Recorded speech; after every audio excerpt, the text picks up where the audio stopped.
What and welcome back to Logix Lens, and today we're gonna talk about Xbox going third party. I ain't gonna waste no time with this because this is something we've all been speculating and seeing coming, and now it's actually might be coming to fruition. So everything we about to go over in this video is not fully confirmed by Microsoft or Xbox right at this moment, but just from the way things been going and what they've been talking about with going third party and wanting their games on every screen, this is more than likely going to happen, but this isn't full confirmation.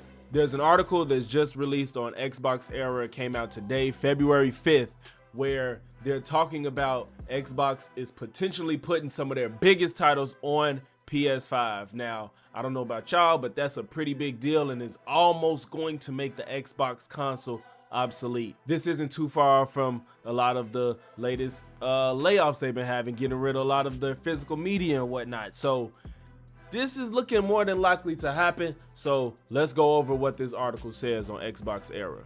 For many weeks now, rumors have persisted regarding Microsoft's intentions to release a number of first-party games, namely Hi-Fi Rush and Sea of Thieves, on rival platforms.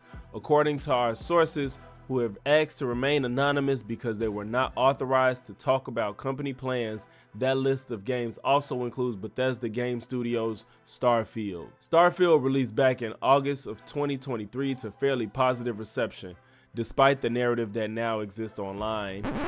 Pause. We're not gonna let them get away with saying that. I know this is an Xbox website and they're trying to paint a picture that's more favorable to Xbox, but if we look here on Steam, which, you know, all these reviews are people that bought the game, is sitting at recent reviews being mostly negative and all reviews are mixed. So yes, when the game came out, people had a more warm taste to it, but as time went on and more people got their hands on the game and got to experience the end game, I think that people had felt a different way. I'm not even saying that this is a bad game, but they're basing this off of the initial hype that came out day one that this game was amazing, and it's like, despite all the reviews, I think that the game is mostly like a in the middle type of game. I'm not saying it's trash. I'm not saying it's great, but I think Starfield is just like okay to most people.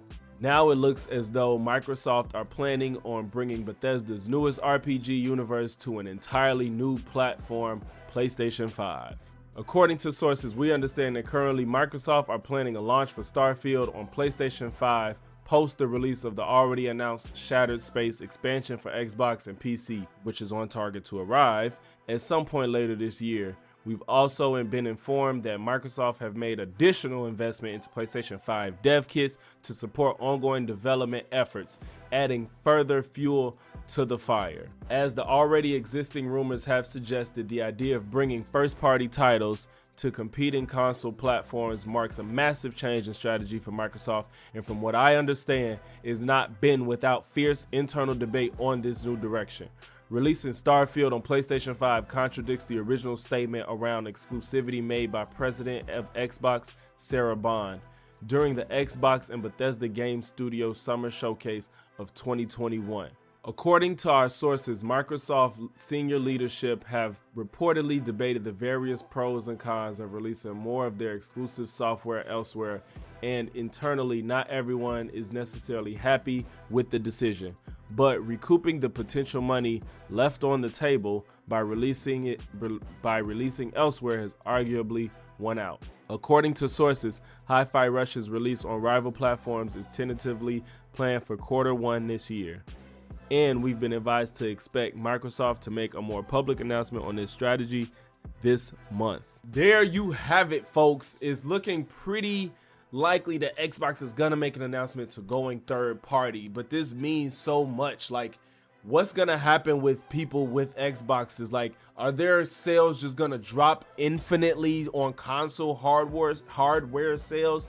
I don't see people buying into Game Pass even, because if they're gonna put their exclusive games on the PlayStation, then people could just wait and buy the games that they want instead of paying a monthly fee for video games. Now, I know the way in the now is to make everything streaming and get those monthly billing cycles going on all of their consumers, but for some reason I think with gaming it just does not work, because that's something that there's such a time investment into that.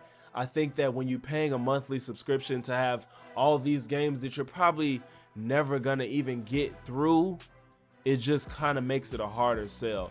I personally rather pay $70 for a game that I really want to play versus paying $15 every month, and then I might play 3 games in a year from that $15 simply because there's so many games that you want to sink so much time into. I'm not getting through all these games to get my money's worth on a subscription service.